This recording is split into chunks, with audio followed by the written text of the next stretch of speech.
Good evening, everyone. Welcome to Chris and Brick episode 24. Can you believe it? 24. I can't even count to 24. I had to use my fingers and toes, and I had to use a few of Douglas's just to make sure that I got the number right.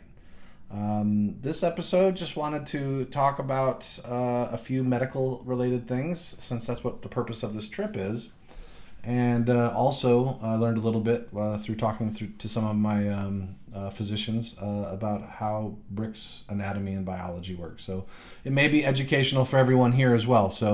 Um, so, so hang in there with me. I won't take too long, but I do want to give you a little bit of a rundown. And in case you're befriending of your own, any bricks of your own as a result of this, and by the way, I do believe this is a great way to bring two completely different cultures and belief systems together, and we need that now more than ever, I would say, and I'm sure you can agree.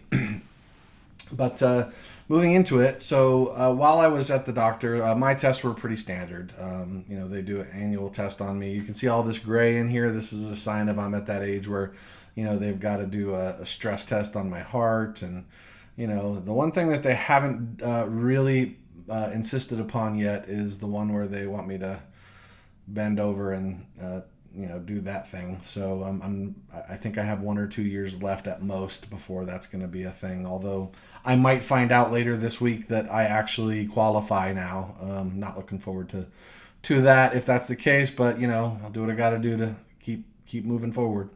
So here, a couple of things to know about Brick. So Brick's anatomy is a lot like, I don't know if you all are familiar with a popular cartoon or comic series called the Fantastic Four, but there's one character on there who's also made out of rock. I want to say his name is the Thing or something like that.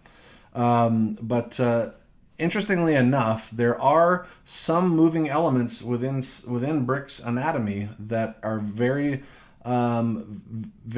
hard to detect. So they have to use very specific equipment. And in fact, generally, a cardiologist or a general practitioner would refer Brick to a geologist for most of these tests.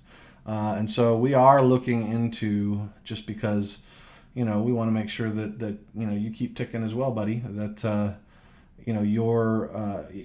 your needs are met. So we're gonna see if we can find a geologist. If anyone knows of a really solid geologist in the Orlando area, preferably, that would be really helpful. So if you think of that, and by the way, while thinking of that, I got to do the thing I got to do. If you could just hit the like and the subscribe, and I'd really love for you to share the Brick Adventures with people that haven't heard, and if they don't understand, ask them to reach out and say, what the heck's going on? Why did you build this relationship? And I realize it seems very bizarre, but I will say this: we have tremendous conversations.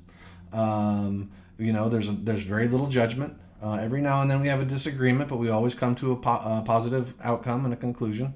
And it's really brought a significant number of people together that didn't know that there would be so much in common with each other. So moving backwards to the Brick sort of anatomy conversation. So Brick has a pulse. It's very faint, but that's actually a good sign. If it was louder, or if it was more pronounced, Brick would probably shatter into a million little pieces. And we don't want that. So the lighter the pulse, the better. Cholesterol should always be incredibly high. In fact, there should be so much plaque that he can't move very much at all, if at all.